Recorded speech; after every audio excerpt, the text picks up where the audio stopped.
என்னோட மேலான தமிழ் பெருங்குடி மக்களே, உங்கள் அனைவருக்கும் மேலரசம் பட்டு சண்முகத்தின் பணிவான வணக்கங்கள்.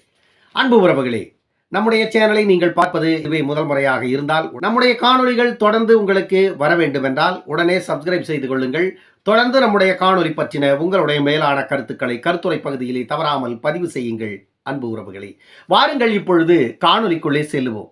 நடிகர் வடிவேலுவின் அரசியலுக்கும் அவருடைய தனிப்பட்ட வாழ்க்கைக்கும் கொஞ்சம் கூட ஒத்து வராது என்பது வடிவேலு அவர்களுக்கு தெரியாத உண்மை. அது ஏனென்றால் 2011 சட்டமன்ற தேர்தலில் திமுகவிற்கு சாதகமாக தமிழ்நாடு முழுவதும் தேர்தல் பிரச்சாரம் மேற்கொண்டார் நடிகர் வடிவேலு அந்த காலகட்டத்தில் திரைத்துறையில் உச்சத்தில் இருந்த ஒரு மிகவும் புகழ்பெற்ற ஒரு நகைச்சுவை நடிகராக வலம் வந்து கொண்டிருந்த காலம் அது.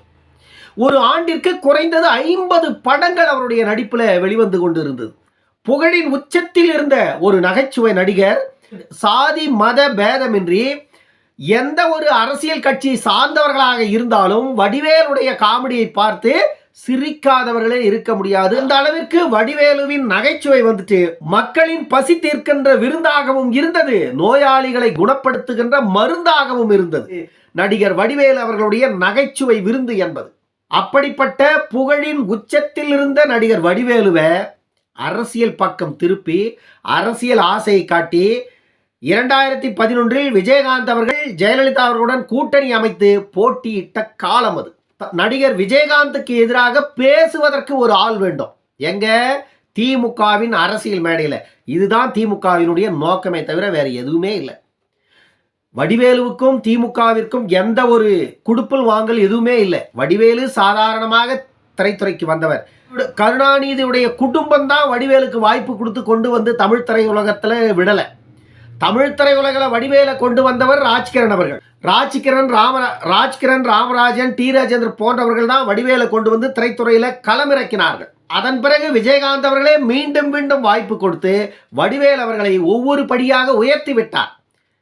இப்படிப்பட்ட நடிகர் வடிவேலுவை அவர்களுக்குள் இருந்த ஒரு சிறு பிரச்சனையை, அவர்களுக்குள் இருந்த அந்த சின்ன பிரச்சனையை சுமூகமாக தீர்த்து அவர்களை இணக்கமாக வைக்க வேண்டிய இந்த கேடுகட்ட திராவிடம் அவர்களுக்குள் இருந்த சிறு பகையை பெரும் பகையாக மாற்றி அரசியல் களத்தில் அவர்களை இரு துருவங்களாக மாற்றி விஜயகாந்தையும் வடிவேலையும் ஒப்பிட்டு பார்க்க முடியாத நடிகர்கள் இருவரும். விஜயகாந்த் அவர்கள் அந்த காலகட்டத்தில் புகழின் உச்சத்தில் இருந்த ஒரு மிகப்பெரிய நடிகர் வடிவேலு அவர்கள் நகைச்சுவை உலகில் புகழின் உச்சத்தில் இருந்த மிகப்பெரிய நடிகர். இருவருக்குமான தளம் ஒன்றுதான், ஆனால் அவர்கள் உயர்ந்திருந்த இடங்கள் வந்துட்டு வெவ்வேறு விதமானது. இவர் ஹீரோவாக மக்களின் மனங்களை வென்று களத்தில் நின்று கொண்டிருந்தார். அவர் நகைச்சுவை நடிகராக மக்களின் மனங்களை வென்று களத்தில் நின்று கொண்டிருந்தார். ஆனால் இருவரும் பயணித்தது ஒரே களம்தான். அந்த ஒரு களத்தில் ஒரே தளத்தில் பயணித்தவர்களை எதிரும் புதிருமாக மாற்றி திமுக செய்த, கருணாநிதியும் ஸ்டாலினும் செய்த இந்த அயோக்கியத்தனத்தால் இதுவரையில் திரைத்துறையில் மீண்டும் விட்ட இடத்தை பிடிக்க முடியாமல் தவித்துக் கொண்டிருக்கிறார் வடிவேலு. இப்பொழுது வடிவேலுக்கு திமுக சீட்டு கொடுக்க போகிறதா நாடாளுமன்ற தேர்தலில். எங்கேயாவது ஒரு தோற்கிற தொகுதியாக பார்த்து வடிவேலுக்கு சீட்டை கொடுத்து வடிவேலை தோற்கடித்து திரைத்துறையிலிருந்தும் அரசியலிலிருந்தும் முற்றிலுமாக தூக்கி டஸ்ட்பின்ல குப்பை தொட்டியில போடுறதுக்கான வேலையை திமுகவினுடைய தலைவர் மு.க. ஸ்டாலின் அவர்களும் ரக்மாவியா தலைவர் உதயநிதி ஸ்டாலின் அவர்களும் சேர்ந்து வடிவேலுடைய கதையை முற்றிலுமாக முடிப்பதற்கான வேலையை கையில் எடுத்திருப்பதாக சொல்லப்படுகிறது. தமிழ்நாட்டில் வரவிருக்கின்ற நாடாளுமன்ற தேர்தலில் வடிவேல் அவர்களுக்கு வாய்ப்பு கொடுத்து நாடாளுமன்ற தொகுதியில வேட்பாளராக களம் இறங்குவதற்கான வாய்ப்புகள் இருப்பதாக தெரிகிறது. எப்படி சொல்றேன்னா, சென்னையில கருணாநிதிக்கு கட்டிருக்கிற அந்த சமாதியை போய் பார்த்துட்டு வந்திருக்காரு வடிவேலு. அந்த சமாதியை பார்த்த தருணத்தில் அந்த நேரத்தில் அங்கே மேடைகளில் பேச வேண்டிய சூழல் ஏற்பட்டிருக்கிறது வடிவேலுக்கு. அந்த மேடையில் வந்து இது சமாதி அல்ல, இது சமாதி அல்ல அப்படின்னா என்னவா இருக்கும்? ஒரு செத்து போன பணத்துக்கு மேலே கட்டுறதுக்கு பேர் என்ன? சமாதி தான். அதுக்கு நீங்கள் 1000 பேர் வச்சுக்கலாம். மாளிகை, வசந்த மாளிகைன்னு சொல்லலாம், வசந்தம் இல்லாத மாளிகைன்னு சொல்லலாம், குடிகார மாளிகைன்னு சொல்லலாம். கோடிக்கணக்கான மக்கள் வாயில சாராயத்தை ஊற்றி கோடிக்கணக்கான மக்களை கொன்றவனுக்கு ஒரு மாளிகை அப்படின்னு கூட சொல்லலாம். இப்படி அந்த மாளிகைக்கு பலவிதமான பெயர்களை நீங்கள் சூட்டிக்கலாம். ஊழல்வாதிக்கு மாளிகைன்னு சொல்லலாம், ஊழல்வாதியின் தாஜ்மஹால் அப்படின்னு சொல்லலாம், எப்படி வேணா நீங்க வச்சுக்கலாம். ஏனென்றால் மெரினாவில் படுத்துக் கொண்டிருக்கின்ற அத்தனை பேரும் ஒரு வகையில ஊழல்வாதிகள் தான். அறிஞர் அண்ணாவை நம்ம அந்த இடத்துல சேர்க்க முடியாதுன்னு நினைக்கிறேன். ஏன்னா அறிஞர் அண்ணா வந்துட்டு குறுகிய காலம் தமிழ்நாட்டின் முதலமைச்சராக இருந்தாரு. அவருடைய கொள்கை வந்துட்டு தமிழ்நாட்டுக்கு ஒரு நேர்மையான அரசியலை கொடுக்க வேண்டும் என்பதுதான், தமிழ்நாட்டிற்கு சமூக நீதியை நிலைநாட்டப்பட வேண்டும் என்பதுதான் அண்ணாவின் கொள்கை. அண்ணா 1.5 ஆண்டு காலத்தில் இந்த கொள்ளைக்காரர்களிடம் ஆட்சி கொடுத்துட்டு அவர் வெளியேறி போயிட்டாரு சமாதிக்கு உள்ள. ஆனா அதன் பிறகு நடந்ததெல்லாம் மறக்க முடியாத வரலாறுகள். ஆனால் அதன் பிறகு இந்த 55 ஆண்டு காலமாக நடந்து கொண்டிருக்கிறதெல்லாம் தமிழ்நாட்டில் மறக்க முடியாத, மன்னிக்க முடியாத வரலாறுகள். இந்த வரலாற்றை மாற்றி எழுத வேண்டும் என்பதற்காகத்தான் பல முனைகளில் பல இயக்கங்கள் தமிழ்நாட்டில் போராடி கொண்டிருக்கிறது. ஆனால் இந்த ஊழல் பெருச்சாளிகளை இந்த மண்ணில் இருந்து அகற்றுவது என்பது அவ்வளவு பெரிய சாதாரண விஷயம் அல்ல என்பது ஒவ்வொரு 5 ஆண்டு தேர்தல்களிலும் பார்த்து கொண்டிருக்கிறோம். அந்த ஆட்சி பறிச்சிடலான்னு எதிர்கட்சி நினைக்குது. ஆனா போன முறை 500 ரூபா கொடுத்தவன் இந்த முறை 1500 தயார் பண்ணி வச்சிருக்கான். ஏன்னா எதிர்கட்சி 1000 கொடுப்பானது அவனுக்கு முன்னாடியே தெரிஞ்சு போகுது. 500 கொடுத்தவன் 1500 கொடுக்குறான். 1000 கொடுத்த எதிர்கட்சி மீண்டும் எதிர்கட்சியா நிற்குது. இவர்களுடைய வேலை என்ன? தொடர்ந்து கொள்ளையடிக்க வேண்டும். கொள்ளையடிக்கின்ற பணத்தை சேவ் பண்ணி வச்சுக்கணும். அந்த பணத்தையே தேர்தல் நேரத்தில் கொடுத்து திரும்ப வாக்கு வாங்கி திரும்ப அதிகாரத்துக்கு வந்துடணும். மக்களுக்கு எதையுமே செய்யாத, மாநிலத்தின் உரிமையை காக்காத, எல்லாத்தையும் காத்துல பறக்க விட்டுட்டு மத்திய அரசு காலில் கொண்டு போய் அடமானம் வைக்கிறதுக்கு உங்களுக்கு எதுக்கு ஆட்சி அதிகாரம்? உங்களுக்கு எதுக்கு ஆட்சி அதிகாரம்? அது சொல்லுங்க. சுக வாழ்க்கை வாழறதுக்கு பிறந்தது முதல் இறக்கின்ற வரையில் மக்களுடைய உழைப்பிலேயே வாழ்ந்து மண்ணுக்குள்ள போயிடுவீங்க. மண்ணுக்குள்ள போன பிறகும் உங்களுக்கு மக்கள் பணத்துல 500 கோடியில சமாதி. எவ்வளவு கோடியில? 500 கோடியில 99 கோடி ரூபாய் தான் நிதின்னு அதுக்கு ஒதுக்கப்பட்டது. ஆனால் இன்றைக்கு கட்டப்பட்டு கொண்டிருக்கின்ற அந்த சமாதி 99 கோடியில கட்டி இருக்க முடியுமா? குறைந்தது 500 கோடிக்கு மேல அந்த சமாதிக்கு செலவு பண்ணிட்டு இருக்குது இது மு க ஸ்டாலினோட அரசு.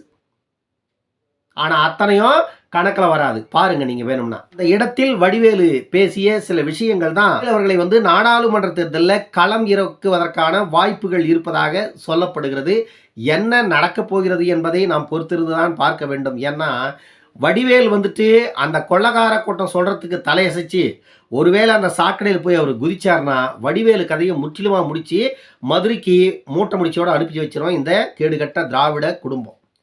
வடிவேலு எனக்கு தெரிஞ்ச வரைக்கும் வடிவேலு அவர்கள் நகைச்சுவை நடிகராகவே இன்னும் 10 ஆண்டுகளுக்கு எத்தனை ஆண்டுகளுக்கு நடிக்க முடியுமோ அத்தனை ஆண்டுகளுக்கு திரைத்துறையில முடிஞ்ச வரைக்கும் நடிச்சிட்டு இருப்பதை கொண்டு சிறப்புடன் வாழ்ந்து விட்டு செல்லுவது வடிவேலுவுக்கு ஒரு மன நிறைவான வாழ்க்கையை கொடுக்கும். ஆனா இந்த திமுகவை நம்பி அரசியல் களத்துல இறங்கினார் வடிவேலு. ஏற்கனவே 2013 நட்டாத்துல விட்டாங்க. ஆனா இந்த முறை வடிவேலுவை இவங்க நட்டாத்துல விடமாட்டாங்க. இந்த முறை கண்ணை கட்டி கண்காணாத தேசத்துல கொண்டு போய் போட்டு வந்துருவாங்க. மூட்டை முடிச்சோல்லாம் கட்டிக்கிட்டு மீண்டும் வந்த இடத்துக்கே திரும்பி போன்னு கொண்டு போய் மதுரையிலேயே தள்ளிட்டு வந்துருவாங்க இந்த திராவிட களவாணி கூட்டம். இதை வடிவேலு புரிஞ்சுக்கிட்டா அவருக்கு நன்மை. புரிஞ்சனா வடிவேலுக்கு காலம் என்ன கட்டளை இட்டு இருக்கிறதோ அதை அனுபவிச்சுட்டு போக வேண்டியதுதான். அதுக்கப்புறம் பிரசாந்த் கதைக்கு வருவோம். நம்ம நடிகர் பிரசாந்தும் அவருடைய தந்தையார் தியாகராஜன் அவர்களும் சமீபத்தில் போய் விடுதலை கட்சியின் தலைவர் திருமாவளவன் அவர்களை சந்தித்திருக்கிறார்கள். திருமாவளவன் அவர்களை இந்த தேர்தல் நேரத்தில் பிரசாந்த் அவர்கள் போய் சந்திச்சது மிகப்பெரிய ஒரு கேள்வியை எழுப்பி இருக்கிறது மக்கள் மத்தியில். ஏற்கனவே நடிகர் பிரசாந்த் அவர்கள் திரைத்துறையில் வாய்ப்பை இழந்து தத்தளித்துக் கொண்டிருக்கிறார். இந்த நேரத்தில் அவர் திருமாவளவன் அவர்களை சந்தித்திருப்பது தான் மக்கள் மத்தியில் ஒரு பெரிய கேள்வியை எழுப்பி இருக்கிறது. ஏனென்றால் 2024 நாடாளுமன்ற தேர்தலில் ஒருவேளை தேர்தலில் நிற்பதற்கான ஆசை இருக்கிறதோ பிரசாந்துக்கு, அதனால தான் சீட்டு கேட்கறதுக்காக விசிக தலைவரிடம் போய் சந்திப்பு நடத்தினாரோ அப்படின்ற ஒரு கேள்வி மக்கள் முன்வைக்கிறாங்க. ஒருவேளை பிரசாந்த் அவர்கள் அரசியலுக்குள் வருவதாக இருந்தால் அரசியல் களத்தில் அது மிகப்பெரிய தாக்கத்தை ஏற்படுத்தும். அதில் மாற்று கருத்தே இருக்காது. காரணம் என்னன்னா பிரசாந்த் அவர்களை பொறுத்தவரையில் தமிழ் திரையுலகில் ஒரு கனவு நாயகனாக தமிழ்நாட்டில் வலம் வந்தவர். இப்பொழுதும் அவருக்கு அந்த மவுசு, அந்த கூட்டம், அந்த ரசிகர் கூட்டம், அந்த ரசிகர் பட்டாளம் அப்படியே இருக்கிறது. பிரசாந்த் அப்பொழுது ஆணழகன் என்று புகழப்பட்டார். இப்பொழுதும் அவர் ஆணழகனாகவே தான் இருக்கிறார். திருமணம் செய்து அந்த திருமணம் விவகாரத்தில் முடிந்து மன உளைச்சலுக்கு ஆளாகி பல திரைப்படங்களில் நடித்து அந்த படங்கள் வெளிவராமல் தத்தளித்துக் கொண்டிருந்த பிரசாந்த் அவர்கள். அவருடைய தந்தையார் மிகப்பெரிய கோட்டீஸ்வரன் என்பது எல்லாருக்குமே தெரியும். ஏனென்றால் மலையூர் மம்பட்டியான் தொடங்கி தீட்செட்டி கோவிந்தன் வரை பல படங்களை நடித்து இயக்கி புகழ்பெற்ற ஒரு நடிகர், டைரக்டர், தயாரிப்பாளர் திரு தியாகராஜன் அவர்கள். அவருடைய மகனான திரு பிரசாந்த் அவர்கள் திருமாவளவன் அவர்களை சந்தித்தது மிகப்பெரிய சர்ச்சையை ஏற்படுத்தி இருக்கிறது. திருமாவளவன் அவர்களிடம் விடுதலை சிறுத்தைகள் கட்சியின் சார்பில் வாய்ப்பை பெற்று அரசியல் களத்தில் நிற்பதற்கான வாய்ப்புகள் இருப்பதாக சொல்லப்படுகிறது. தமிழ் திரையுலகில் கொடிகட்டி பறந்த நடிகர்கள் எல்லாம் இப்பொழுது அரசியல் களத்தை தேர்ந்தெடுத்துக் கொண்டிருக்கிறார்கள். அடுத்து அரசியல் களம் மீண்டும் சினிமா களமாக மாறப்போகிறதோ என்ற அச்சம் சாமானிய மக்களிடம் எழுந்திருக்கிறது. ஏனென்றால் சினிமா நடிகர்கள் என்பவர்கள் சினிமாவில் தான் இருக்கணும். அவர்கள் அரசியலுக்கு வந்தால் இந்த அரசியல் எடுபடாது. காரணம் என்னன்னா, அரசியல் வேறு, சினிமா வேறு. இதுவரையில் பிரசாந்த் அவர்கள் ஒரு அரசியல் மேடையில் பேசியிருப்பதை பார்த்திருக்கிறோமா? அரசியல் சார்ந்த ஒரு பொதுவான கருத்தை அவர் பேசியதை நாம் பார்த்திருக்கிறோமா? விஜய் ஒரு அரசியல் கட்சியை தொடங்கிட்டார். இதுவரையில் அவர் பொது மேடையில் அரசியல் சார்ந்தோ அல்லது அரசியல் கட்சியின் தலைவர்களை பற்றியோ புகழ்ந்தோ அல்லது இகழ்ந்தோ அல்லது பொதுவான ஒரு கருத்தையோ இவர்கள் விஜய் அவர்கள் கூட வெளியிட்டதை நாம் பார்த்திருக்கிறோமா? பேசியதை வெளிப்படுத்தியதை நாம் பார்த்திருக்கிறோமா? ஆனால் இவர்களுக்குள் அரசியல் எப்படி வேரூன்றுகிறது? பணம் தான் காரணம்.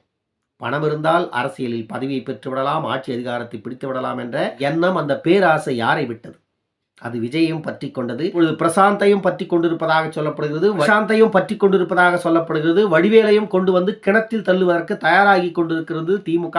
என்ன நடக்கப் போகிறது 2024 தேர்தலில்? அரசியலுங்கிற கிணத்துல வடிவேலும் பிரசாந்தும் சேர்ந்தே குதிக்க போறாங்களா, அல்லது இருவரும் தப்பித்து விடுவார்களா? என்னதான் நடக்கப் போகிறது 2024 தேர்தல் களத்தில்? பொறுத்திருந்து பார்த்து விடுவோம். இன்னொரு காணொலியில் சந்திக்கும் வரை உங்களிடமிருந்து விடைபெற்றுக் கொள்வது மேலரசம்பட்டு சண்முகம். நன்றி, வணக்கம் அன்பு உறவுகளே.